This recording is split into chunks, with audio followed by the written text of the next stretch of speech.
Estou aqui tentando uma nova maneira de gravar, mostrando a tela do computador, uma parte dela, e falar sobre, né, assuntos.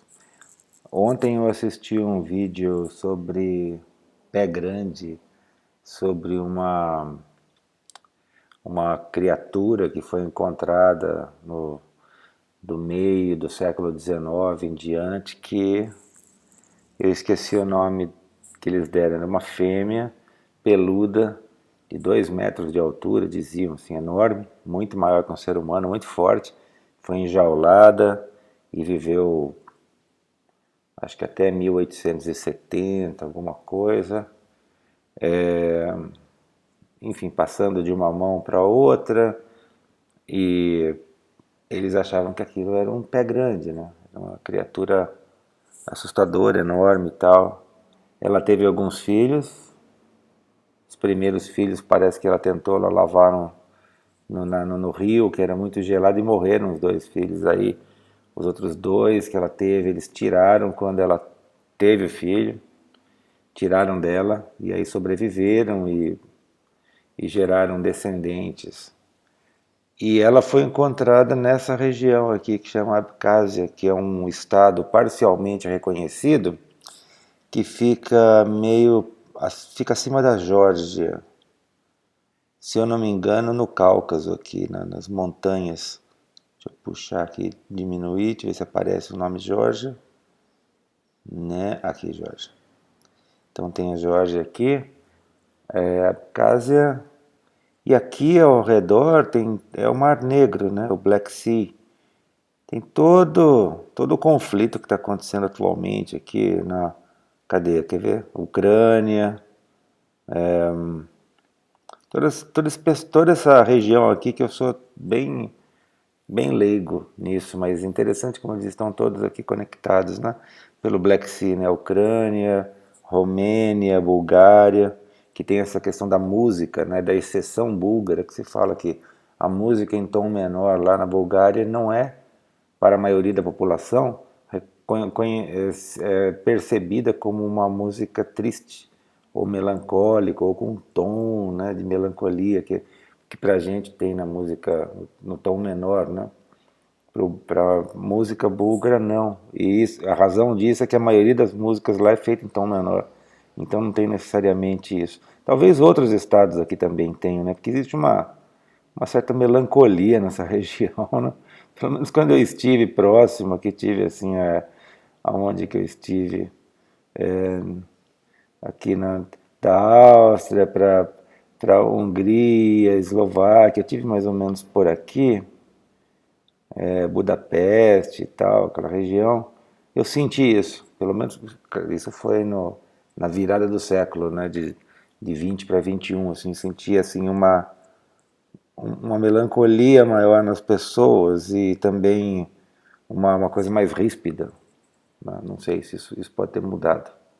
A Praga, estive em Praga, enfim, talvez vindo mais para cá a coisa fica pior, né? Eu não conheço essa região muito. Conheci pessoas da Rússia quando eu trabalhei nos Estados Unidos e eles eram o contrário, na verdade, os que eu conheci, né? A gente não pode julgar uma coisa por um punhado de gente que a gente conheceu, né? E nem por alguns dias que passou no local. É muito mais profundo que isso, né? Mas sim, existe algo assim, né, que a gente vê inclusive em filmes, né? Estive na Finlândia, também a gente sente essa melancolia, né? Tanto é que eles mesmos falam, né, que a razão da melancolia deles é a falta de sol, que tem menos incidência solar, então tem carência de vitamina D, né? Vitamina D, que não é uma vitamina, né? É um hormônio. Então eles tomam até pastilhas de vitamina D por isso, e vão para sauna, né? E tem todo aquele negócio de ficar sentindo o cheiro do suor um do outro, porque na sauna todo mundo sua e fica sem roupa, e eu acho que isso cria um senso de proximidade que é necessário para a espécie humana mesmo, que a gente se distanciou muito disso, né? Com a modernidade, com o sucesso, né? Com o sucesso econômico, fartura de comida, de recursos, né? Que isso é uma coisa que no final das contas traz consequências, né? Outras consequências como essa. E, enfim, mas sobre esse Abkhazia que está nesse vídeo, deve ser meio fácil de encontrar, é um vídeo que, sabe, que o YouTube manda pra gente, né? Fica, ah, você gostou disso, então assista isso. As referências automáticas lá. E aí enjaularam essa criatura e ela viveu lá, depois ela teve filhos, aí aquela história aqui, quem foi que gerou os filhos, quem era o pai, né? Parece que teve lá um pessoal que abusou dela lá, um pessoal, os caras mesmo, fazendeiros e tal, e coisa, né, que entraram na jaula, deram bebida, ela bebia, ficava completamente embriagada, eles iam lá, transavam com ela, e depois ela ficou grávida umas 4, 5 vezes, e, enfim. E um dos filhos, inclusive, era um cara muito forte, era muito conhecido por ser isso, morreu não muito velho, e parece que ele se envolveu em problemas com outras pessoas. Ele era muito briguento e numa das brigas ele até perdeu um braço, uma mão, mas ele mesmo assim conseguia carregar lá, os sacos de 80 quilos da- da- das, das colheitas, sacos de 80 quilos, ele carregava com um braço só, enfim, era uma pessoa muito forte. E viveu e teve filhos e foi para frente e tal. E o interessante é que depois descobriram que ela não era, fizeram análise de DNA depois, agora em 2020, 2020 e pouco, lá dos remanescentes, dos ossos, do que sobrou, né, dela e tudo. Ela não era, ela era humana mesmo, ela era descendente africana de alguma maneira. Aí eles falaram que existe na Abkhazia lá, Abkhazia, pessoas, né, cidadãos afrodescendentes que se vestem com toda aquela roupa, aquela típica, né, da região do Cáucaso, só que eles são descendentes africanos. E tem algumas teorias que parece que existiram alguns escravos que foram para lá, outros dizem que existe, que foi um movimento migratório que houve, né? Vamos pensar aqui, ó, da África para lá, como é que é? Tem a Armênia, o que é aqui embaixo? Turquia, é meio longe, não? Andada da África, mas pode ser ao longo de, ó, tá vendo? Já está aqui, né? Líbia, Egito. Eles falaram da Etiópia, que a análise genética lá, a Etiópia está aqui embaixo, né? Pode ser. O ser humano anda, né? Nós temos essa capacidade de andar. Estava conversando outro dia com um parente meu que é mais velho que eu, ele tem 60 e poucos anos.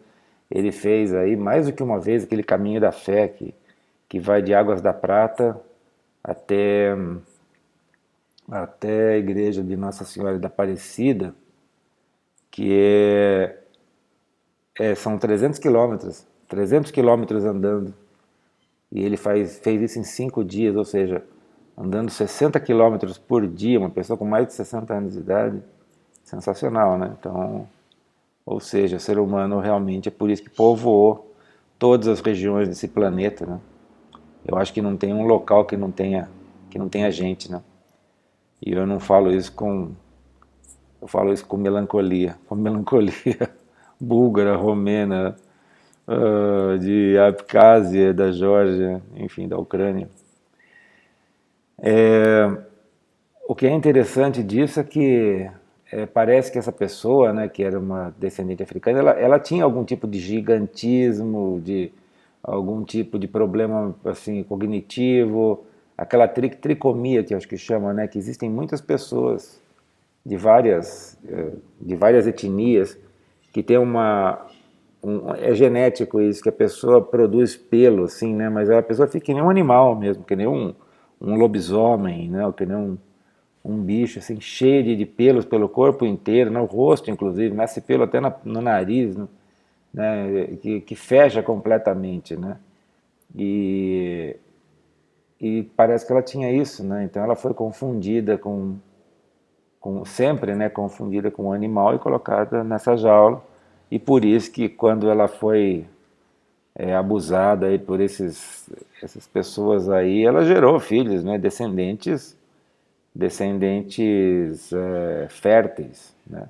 Que isso é uma coisa de se desconfiar, porque quando duas espécies, para começar, duas espécies não vão se acasalar, e se acasalam, tem a proximidade biológica suficiente, mas não são da mesma espécie, normalmente geram descendentes que não são férteis, né? Que, como o cavalo e o burro, né, que nasce a mula, né? Então a mula é um burro mais forte, mas é estéril, né? Dizem pelo menos, né? Acho que tem a mula e a besta, né? A besta acho que é feminino e a mula é masculina, desse negócio. Aí outros dizem que não, que de vez em quando pode ser fértil, então aquela história, né? A ciência está sempre se reinventando e novos estudos sempre trazem um conhecimento um pouco mais aprofundado. Mas na época que eu aprendi isso, diziam que eram descendentes, que mula e besta não eram férteis, né? Então é interessante esse caso aí dessa pessoa, né, que infelizmente foi enjaulada e viveu sempre como todo mundo achava que era um animal, né, que era o elo perdido, né, o descendente entre os grandes macacos e o Homo sapiens, né, que somos nós. Não, ela era também da mesma espécie nossa. Então é isso. Eu estou testando aqui mesmo para ver como funciona essa gravação de tela, que eu acho que vai ser bem interessante para fazer uns vídeos. Vamos ver se a gente vê aqui, aproveitando esse momento, se a gente vê o caminho da fé, que eu falei lá sobre o caminho da fé. Só que como é que é? Acho que é aqui. Vamos ver, caminho da fé. É muito legal isso, né?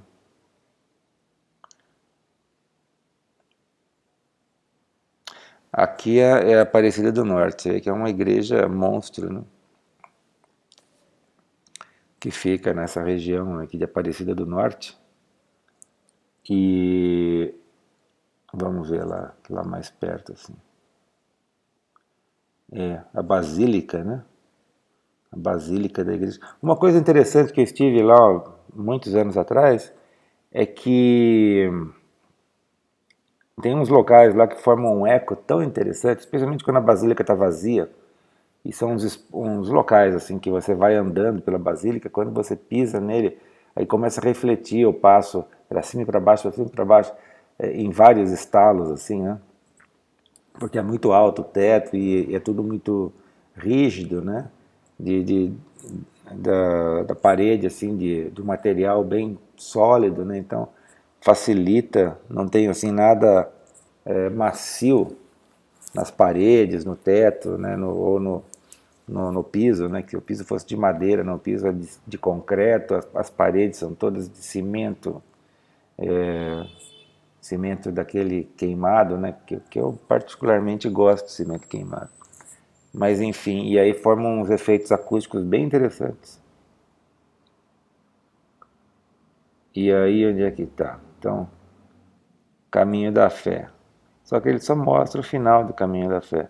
Ele não mostra. Eu teria que colocar. Eu não sei como fazer isso. Aqui ele está mostrando o Caminho da Fé. Ah, eu não posso puxar assim. Isso. Aqui acho que são fotos do Caminho da Fé. É porque eles falam que se vai de Águas da Prata. Eu não sei como mexer nisso agora, assim, de tal lugar a tal lugar. Eu sei fazer isso no Google Maps, mas não aqui.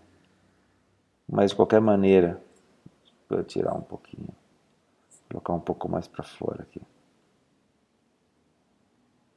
Caminho da Fé, São José dos Campos, porque ele fala que passa por Campos do Jordão. Campos do Jordão está aqui, ó. Campos do Jordão. O Bueno Brandão já está aqui perto de mim. Bragança Paulista, ou Águas da Prata. Enfim, é longe. E Campos do Jordão é particularmente alto, é uma região muito alta.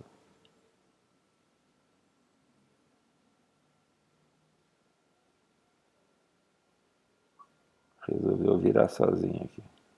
Eu cliquei para 3Ds para ver se eu conseguia ver o relevo, né? Mas não está mostrando muita coisa, não. Bom, enfim, passa por aqui, né? Termina em Aparecida, Campos do Jordão. Imagino que seja mais para cá, nessa região. Camanducaia, talvez. Monte Verde. Mas é isso. Bem interessante como o ser humano se estendeu por tudo quanto é lugar, né? Que é uma coisa interessante também que eu acho que é um motivo que eu queria falar num vídeo sobre essa nossa questão. Espera um pouquinho, tá, ó. Deixa eu desligar aqui, acho que isso aí. Ele não gosta muito de 3D, consome muito recurso da máquina, liga a ventoinha aqui. Dá a impressão que vai explodir o computador. Do que se fala, né, dos conservadores, dos progressistas, dos ambientalistas. E eu estava pensando esses dias, né, será que a gente não está invertendo tudo? Será que os conservadores, na verdade, são os progressistas, e os progressistas são os conservadores, e os ambientalistas estão tentando combater um processo ambiental natural do planeta? Porque eu não estou dizendo que eu mudei de lado, né? Que eu continuo preservando a natureza, querendo preservar, ou seja, você fala, preservar é conservar, né? Conservar a natureza, conservar como ela está, né? Conservar a fauna, a flora, os saguis, os gambás e toda aquela coisa, né? Eu arranjo problemas o tempo todo por deixar o mato crescer em paz, ao invés de cortar como vizinhos querem, né? Tudo no chão, tudo cimentado, né? Está tendo aqui nessa região de Campinas, que é onde eu estou, né? Está tendo meio que um levante aí dos ambientalistas, porque o prefeito agora está mandando cortar aí árvores enormes em toda a região metropolitana, e na região mesmo, não é metropolitana, na cidade de Campinas, né, na região do centro de Campinas, isso porque caíram algumas árvores. Parece que teve um galho que caiu em cima de um parque e matou uma criança, isso gerou comoção, e o prefeito está mandando cortar tudo, e os ambientalistas que eu até faço parte até de alguns grupos deles estão revoltados e querem se manifestar contra cortar as árvores, que eu também não gosto, nem um pouco, de cortar, mas eu entendo a motivação política desse prefeito, que eu não voto nele, nem votaria, não me representa ideologicamente, mas eu entendo a motivação, que se cai um galho e destrói lá uma propriedade ou mata uma pessoa, ou diversas, isso começa a acontecer bastante, frequentemente, eu entendo a motivação de ir lá e cortar tudo, que obviamente poderia ser feito de uma maneira muito mais ecológica, né? Fazer uma poda correta, né?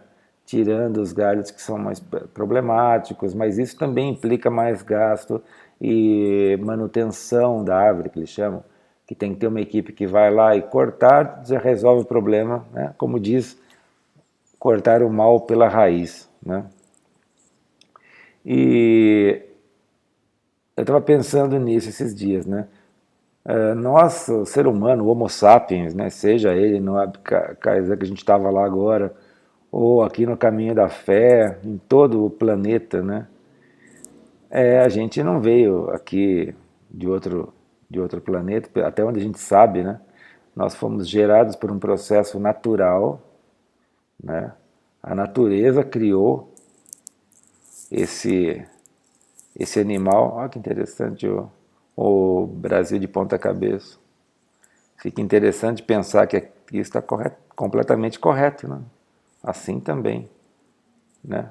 Vou ver o mundo num ângulo geopolítico diferente, né? Diametralmente oposto. Que é basicamente é uma sincronicidade do que eu estou falando, né? Que eu estou falando de uma coisa, se olhar de uma perspectiva oposta, né? Isso que eu estou falando agora, de que se nós viemos aqui por um processo natural, nós estamos aqui tanto quanto qualquer outra espécie do planeta, que isso foi gerado por um processo natural. A natureza gerou essa raça, essa espécie humana, que tomou conta de tudo e que altera e que faz, que muda cursos de rios e que opera no processo geológico da fauna, da flora, tudo de uma maneira assim absurdamente potente em comparação a outras espécies, né? Não em escala planetária, porque o planeta é muito mais que isso. Placas tectônicas e coisas assim, né, que acontecem, furacões, isso é muito maior do que a espécie humana consegue fazer, e nós somos vitimados também da mesma maneira que qualquer outra espécie, né, esses grandes incêndios de florestas que matam espécies e que fazem tudo da mesma maneira, fazem com que o ser humano pereça também. Mas uma escala comparativa, né, entre outras espécies é incrível, né? O que a gente faz, o que o ser humano faz, o grau de destruição, né, que a gente faz e que no final das contas pode significar a destruição da própria espécie, o que na verdade eu tenho assim, eu alimento isso, não é de hoje, uma satisfação disso. Eu acho que tem muita gente que está com essa mesma sensação, não de não querer preservar a espécie, pelo contrário, eu falo, olha, já deu, como se fosse uma intuição, tá bom, já fizemos o que tinha que fazer, tá na hora de a gente ir embora desse planeta, e ceder esse planeta para os próximos, né, as próximas espécies, os próximos eventos planetários que ocorrerão. Tem isso muito forte, né? Especialmente quando a gente vê essa ganância desenfreada, que aliás existe em todos os outros animais. Os animais não cooperam. A gente vê a natureza, eu vejo aqui pela janela, o sagui comendo o ovo da pomba, e a pomba se resguardando do gavião, e uma maritaca, um papagaio brigando com o de arrancar sangue. É o que parece harmonioso, na verdade, é um equilíbrio bélico, né? Eles estão todos lá em constante combate. E o menor é comido pelo maior, e é assim que funciona, né? E nós fazemos parte disso também, nós temos também essa natureza predatória, essa natureza oportunista, essa natureza que a fragilidade física do ser humano acaba sendo compensada em muito pela capacidade cognitiva, né, que nós temos. E, enfim. Mas será que o conservador, na verdade, é o verdadeiro progressista? Porque o progresso é evolução biológica, né? Adaptação das espécies, que aliás parece que Darwin nunca falou em evolução natural, mas ele falava da adaptação, que a gente colocou um aspecto ufanista nisso, né? A evolução está sempre melhorando. Não está sempre melhorando, não. A maioria das vezes está se adaptando, né? Tanto é que existe regressão, né? De uma coisa que era mais complexa e sofisticada ficar mais simples, né? Pela adaptação de uma mudança do meio.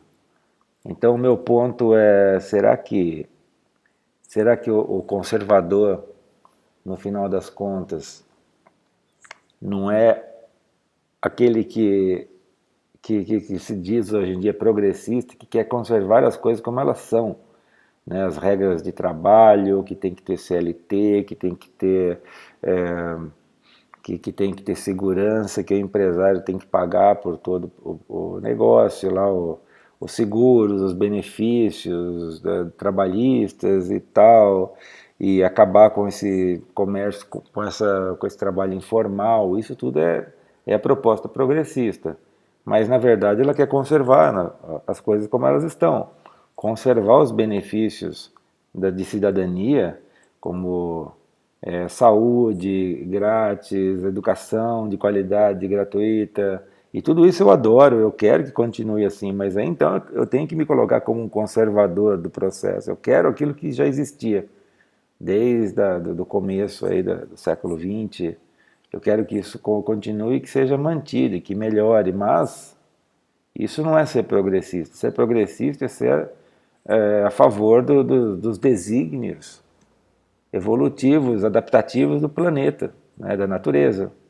Coisas acontecem em todas as escalas, desde a escala social, né, das relações humanas, nas escalas geológicas e planetárias, meteorológicas, né? Isso é o dinamismo da adaptação, né, que existe. E aí, na verdade, se a gente faz parte da natureza e tudo isso que nós fazemos, o ser humano faz a destruição, o processo todo para si próprio, é um processo natural, então não é isso ser ambientalista, manter esse processo e deixar que ele vá até as últimas consequências, onde vai desertificar, as florestas vão deixar de existir, as árvores todas serão cortadas, e aí, obviamente, vai ter uma escassez brutal de água, que vai criar inicialmente processos migratórios de milhões, né, de indivíduos saindo de uma região seca para atacando as outras, e no final das contas uma grande guerra civil, que falta água para esses bilhões de pessoas, né, que vão acabar se revoltando e atacando os que têm um pouco mais, e aí um vai destruir o outro até uma, se não for uma extinção, vai ser uma grande diminuição da população mundial. Será que isso não é um processo ambientalista, no final das contas? De deixar a coisa correr, porque a única maneira de tentar evitar isso é a imposição de leis, de sanções, de, de, de, de um governo protecionista e paternalista, né, que fica dando tapa na mão da criança que quer pegar o biscoito lá no alto do armário, né? E de repente, se deixar a criança pegar o biscoito no alto do armário, ela vai comer, vai passar mal e vai perceber que aquilo não funciona, ou que vai ferrar tudo, ou que vai se cortar com os lascas de vidro. Enfim, mas a gente não quer que isso aconteça, especialmente se é um pai, se o sentimento, né, o disparo límbico é mais forte do que do disparo racional. Mas antigamente, que existia menos dessa questão, dessa, desse culto à criança, o culto ao pet, né, que não existiam leis tão protecionistas, os pais muitas vezes faziam isso, né? Eu lembro de casos que o pai pegou o filho fumando e falou, então tá bom, agora você vai fumar um maço de cigarro inteiro, e a criança fuma um maço de cigarro inteiro e nunca mais pega um cigarro na vida, não vira fumante, não vira nada, né? Mas quando você fica tentando conter o processo natural de adaptação, de evolução, isso não é ser ambientalista, isso não é ser progressista, né? Isso é ser conservador e ser a favor de um controle da natureza, como são aqueles pôneis anões, né? Ou os bonsais, né? Que é uma árvore, e a árvore é contida, amarrada com arames e com coisas terríveis lá, que cria um anão, cria um nanismo ecológico. Aquilo é uma deformação, aquilo não é bonito. E as pessoas todas ficam fazendo bonsai com aquele aspecto de nirvana, de iluminação, de que isso é horrível. Isso é repulsivo para mim. A árvore foi feita para crescer, para ficar enorme. E cria um bonsai e vende isso, né? Vende essas deformações, ou esses pôneis anões, vaquinha, anã, e não sei o que, eles fazem coisas terríveis lá para conter, né, o hormônio de crescimento do bicho, para que ele se transforme naquela deformação da natureza. Enfim, são apenas alguns pensamentos aí.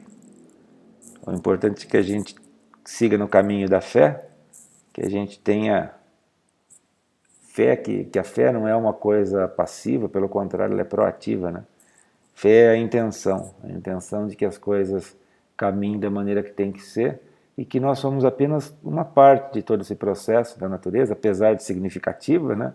Ainda mais que a gente vê no mapa, tudo quanto é lugar que a gente vai tem gente, né? Tem esse bicho lá grudado que nem um pulgão numa árvore, sugando a seiva, né, do negócio, mas isso foi criado por todo esse processo que nós nem de perto conseguimos entender. Os modelos mais complexos não chegam nem perto, ainda mais que é um processo caótico, né, um processo que escapa à nossa visão linear do mundo como ele existe, né? E no final das contas não é criticar ou falar mal de nenhum, mas falar bem de todos, porque se este é um processo natural, todos os lados estão certos. Os conservadores estão certos, os progressistas estão certos, as batalhas estão certas, as hecatombes estão certas, a cooperação está certa, a competição está certa, tudo faz parte de um processo maior que nós não entendemos, mas somos parte dele, como uma célula do nosso corpo, que não consegue entender todos os processos de um outro extremo, de um outro órgão, de uma outra circunstância, mas está lá cumprindo a sua função, fazendo o seu processamento lá de ATP e seguindo com todos os processos celulares, né? Incrivelmente complicados também. Então é isso. Tudo de bom, até uma próxima.